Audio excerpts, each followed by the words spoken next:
Herzlich willkommen bei AAS24, eurem Kanal für geilen Sound mit einer geilen Mercedes A-Klasse vom Typ W177. Der hat eine Standard-Soundanlage drin, also gar nichts Besonderes. Hinten ein paar Lautsprecher, vorne ein paar Lautsprecher. Und wir zeigen euch in diesem Video, wie man dieses Soundsystem richtig cool upgraden kann per Plug-and-Play. Geiler Sound jetzt!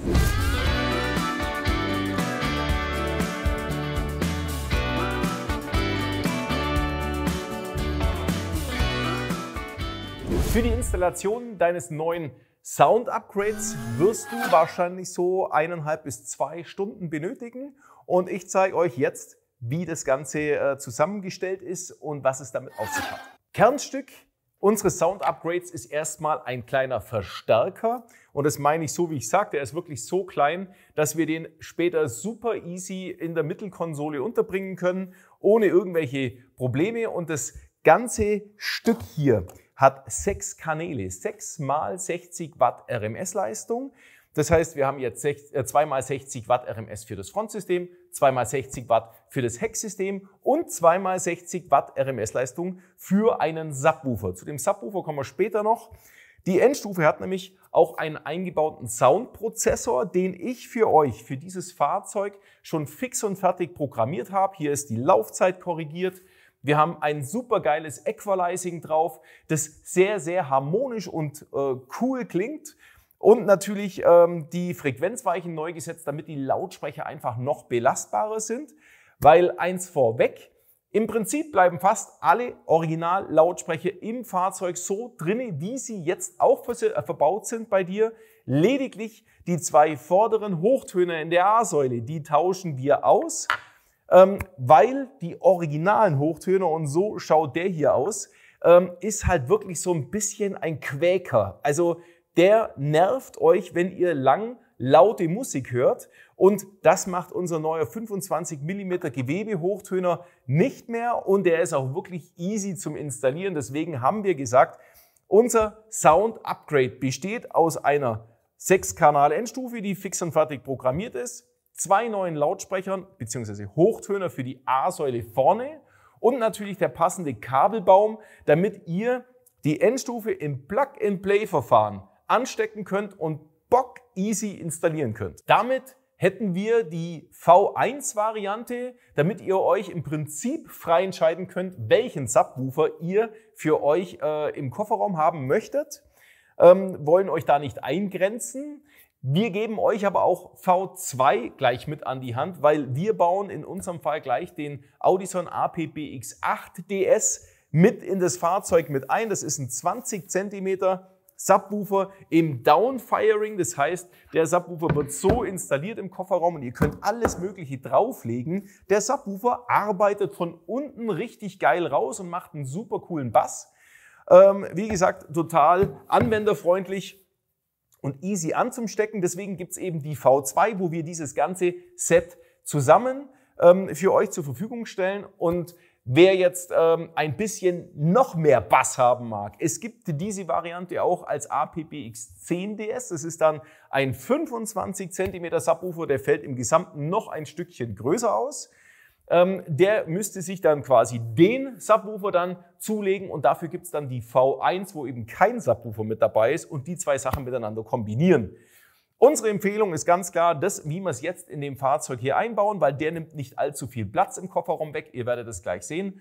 Und zu dem Center Speaker, also zu dem Lautsprecher, der auf dem Armaturenbrett zu sehen ist, der hat in unserem Fall gar nichts zu melden, weil der macht auch original keine Musik, sondern ist nur für das SOS-Signal zuständig, und insofern lassen wir das einfach komplett außen vor. Die restlichen originalen Lautsprecher, die bleiben ja drinne, wie gerade eben besprochen, und die bleiben deswegen drinne, weil der Ausbau der Lautsprecher so umfangreich und so kompliziert ist, weil die eben von hinten auch noch genietet sind. Ihr müsst die ganze komplette Türe auseinanderbauen, und wir möchten euch ja einfach zu installierende Plug-and-Play-Soundsysteme präsentieren, die ihr wirklich mit viel Spaß ins Fahrzeug selber installieren könnt und einen mega geilen Musikgenuss habt. Die Originallautsprecher sind auch genau so gut, dass wir sie auch tatsächlich mit unserer neuen Endstufe so ans Limit bringen, dass die deswegen nicht kaputt gehen. Aber wir machen ja hier eine Art Chip-Tuning. Wir nehmen einfach das letzte Fünkchen nochmal mit raus,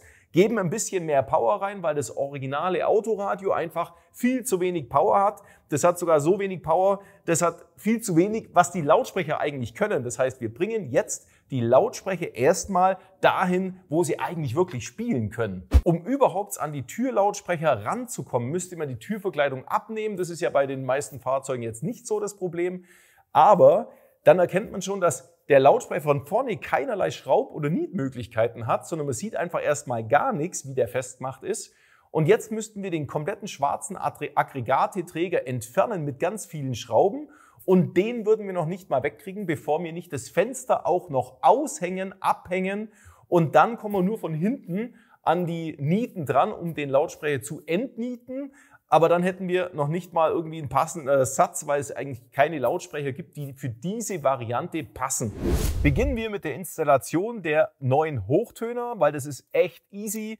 Dazu können wir hier an der A-Säule diesen Clip, da wo Airbag draufsteht, ganz einfach mit einem Schraubenzieher rauslupfen. Und das ist zugleich die Verriegelung für die A-Säule, damit wir die einfach wegklippen und rausziehen können. Den Stecker können wir hier entriegeln und rausziehen und die ganze A-Säule mal rausnehmen. Den originalen Hochtöner können wir jetzt mit einem kleinen Schraubenzieher vorsichtig rausklippen. Der ist hier nur rein geklippt. So. Und unseren neuen Hochtöner können wir jetzt genau mit dieser Nase hier an die Stelle wieder reinklippen. Im Lieferumfang haben wir euch auch solche Gewebe-Klebepads, die wir einfach zur Sicherheit nochmal über alles drüber kleben können.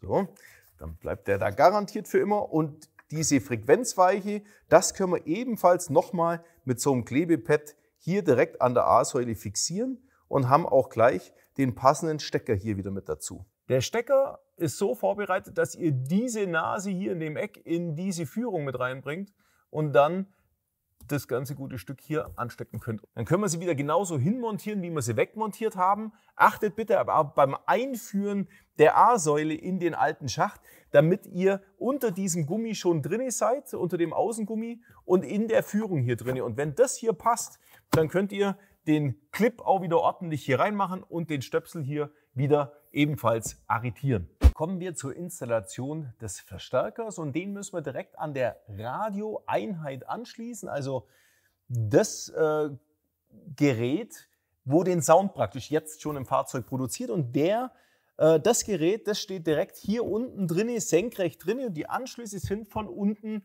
zugänglich und dazu müssen wir jetzt nur diese untere Abdeckplatte mit 2 20er Torx-Schrauben lösen nach unten und dieses Kunststoffteil, das können wir ganz einfach wegklippen und nach hinten rausziehen und auf die Seite tun und dann kommen wir wunderbar an die Stecker dran, wo wir uns gleich drauf adaptieren. Damit das Entfernen der Seitenschwellerverkleidung noch ein bisschen leichter ist, empfiehlt sich tatsächlich auch dieses Seitenteil ebenfalls zu entklippen und zu entfernen.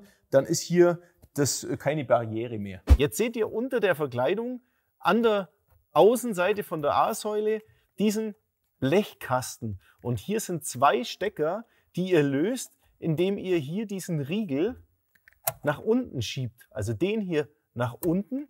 Dann kann man den ersten Stecker rausnehmen. Den zweiten könnt ihr nämlich erst rausnehmen, wenn der erste draußen ist. Den Stecker hier ganz entriegeln und wegmachen. Den brauchen wir, um jetzt darauf unseren neuen Kabelkit zu adaptieren. Und zwar haben wir jetzt genau diese Stecker, die wir gerade am Autoradio gelöst haben, beziehungsweise den einen. Den stecken wir jetzt hier ein. Dann können wir das Signal eben abgreifen, zu unserem Verstärker schicken, den wir an der Seite anbringen. Und das Ganze kommt wieder zurück und geht wieder quasi ins Autoradio rein. Also eigentlich umgekehrt, aber ist eigentlich wurscht. Ihr macht genau diesen Stecker jetzt zwischen rein und der Rest ergibt sich von alleine.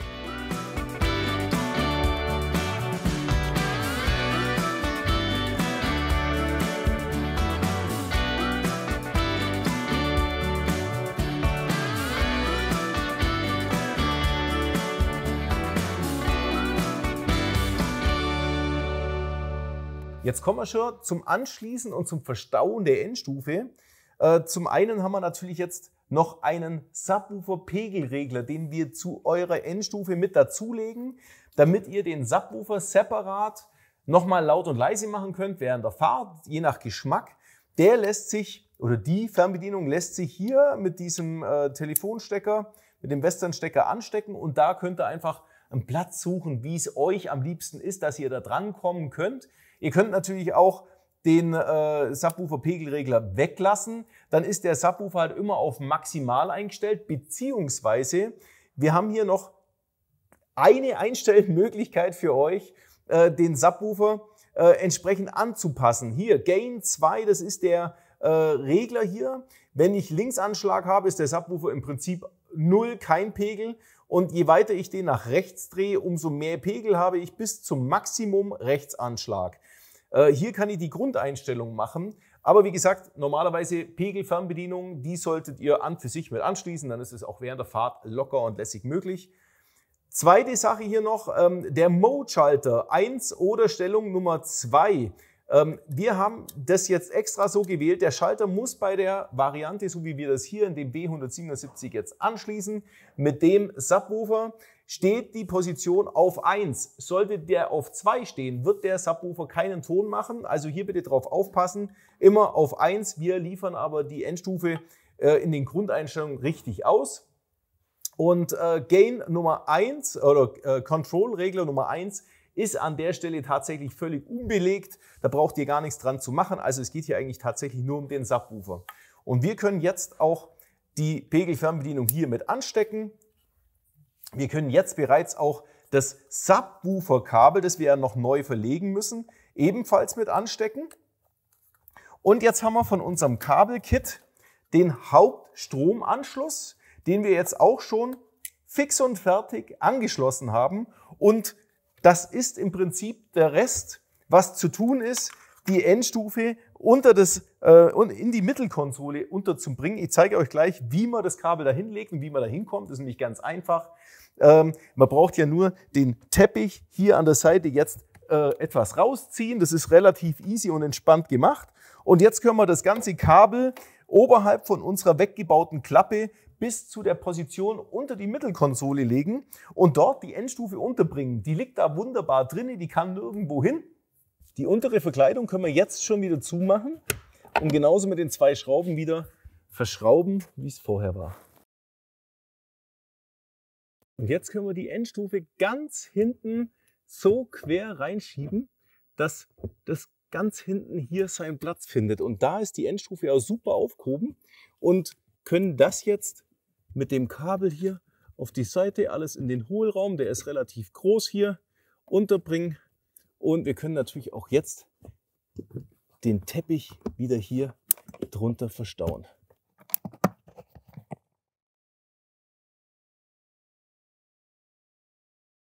Unser Subwoofer-Kabel ist jetzt auf der Seite hier bereits rausgekommen und können jetzt von hier aus weiter über die Schwellerverkleidung nach Richtung hinten fahren und können das Kabel natürlich auch an der Stelle ein bisschen fixieren mit dem beiliegenden Gewebeklebeband. Das ist wirklich richtig cool.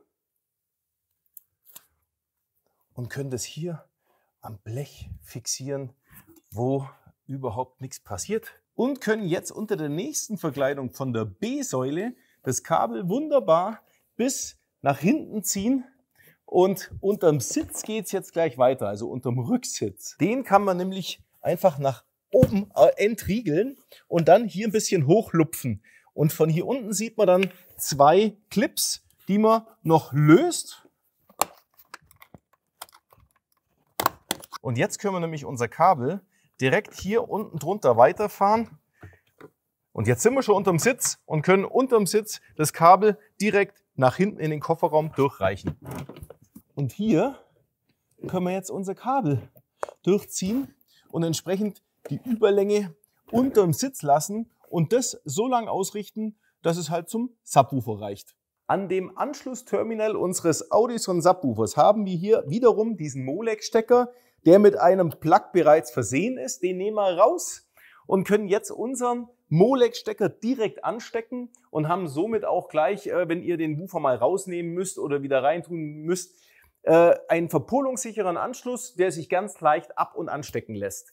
Und wir haben jetzt die Möglichkeit, schließen wir mal den Woofer einfach mal an. So. Den Woofer entweder so rum hier hin zu machen. So. Dann könnt ihr hier alles Mögliche draufladen. Oder wer das machen möchte, der kann den Woofer auch hier an die Seite hinstellen und den so stehen lassen, weil mit dem Klett, das hebt hier oben recht gut. Dann nimmt er noch weniger Platz im Kofferraum in Anspruch. So, Kabel können wir natürlich jetzt hier ganz easy und cool verstauen. Unser Sound-Upgrade ist so eingemessen, dass der Equalizer vom Fahrzeug hier überall auf 0 steht und der Balance und Fader hier in der Mitte ist.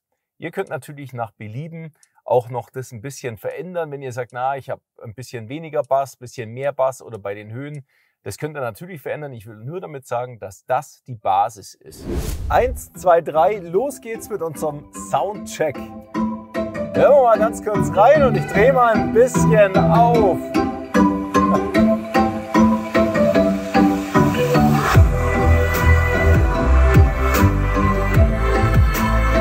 Geht noch ein kleines bisschen lauter. Alter, ist ganz schön.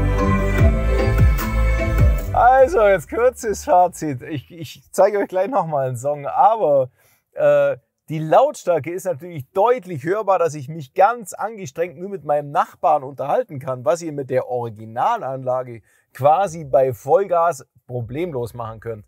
Also daran merkt man auf jeden Fall, dass die Anlage an sich schon deutlich lauter geworden ist. Man merkt es auch, ich habe während meinen Messungen natürlich auch mal eine Messung gemacht, nachdem ich das Ganze eingemessen habe und eine Messung dazu gemacht, wie die Originalanlage klingt. Und daran sieht man auch, dass die Originalanlage keinen richtig schönen Frequenzgang hatte. Also da waren sehr viele Dullen und Hügel drin. Also das macht das ganze Soundbild sehr unharmonisch. Und unser neues Upgrade hat jetzt einen sehr linearen Frequenzgang, der sich schön harmonisch anhört und gerade auch im Hochtonbereich angepasst ist, damit es nicht so schrill klingt. Wobei da natürlich im Hauptaugenmerk unsere neuen Hochtöner sind. Als 25 mm Kalotte ist im hohen, also im lautstarken Bereich einfach viel mehr angenehmes Hören möglich als mit dieser kleinen Plastikkalotte, die da vorher verbaut war. Also der Unterschied ist ganz, ganz deutlich zum Hören. Und jetzt können wir ja gerade noch mal, machen wir was anderes. So, das knallt halt. Das geht ab. So, noch ein bisschen lauter.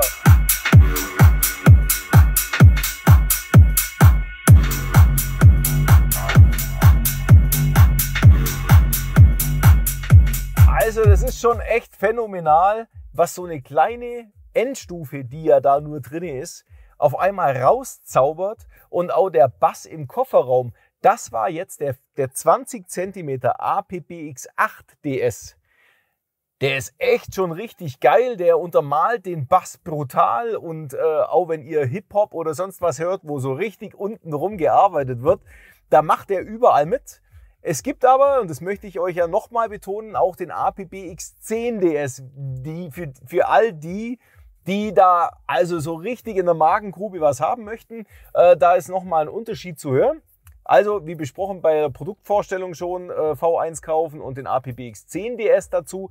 Oder wenn ihr sagt, hey, du, das, was wir jetzt hier haben, das langt mir völlig aus, dann eben die V2-Version, so wie wir sie hier im Video vorstellen.